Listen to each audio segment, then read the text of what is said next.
हम लोग को आने से रोक दिया गाड़ी 11 बजे रात में श्रीरामपुर बॉर्डर में।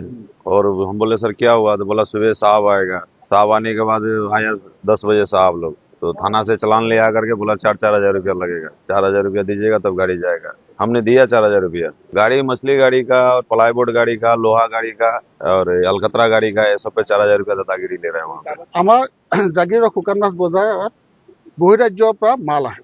এই মালখিনি শ্ৰীৰামপুৰ গেটেদি অসমলৈ আমাৰ সোমাই আহে। যোৱা কেইদিনমানৰ পৰা আমাৰ গাড়ীবিলাক অলপ দেৰিকৈ সোমাইছে। আমি যেতিয়া অনুসন্ধান কৰিলোঁ তেতিয়া আমাৰ ড্ৰাইভাৰবিলাকে কয় যে গাড়ীবিলাক শ্ৰীৰামপুৰ গেটত প্ৰায় 12 ঘণ্টামান ৰাখি থাকিব লগা হয় আৰু পইচা দিলেহে এৰে।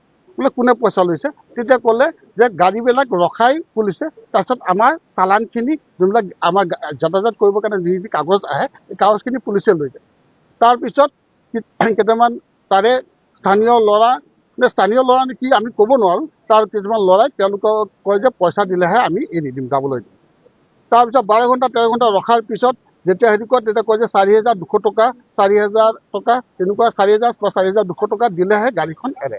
4,000 টকা দিলে তেওঁলোকে গাড়ীখিনি কাগজখিনি দিয়ে, তাৰপিছত আহে।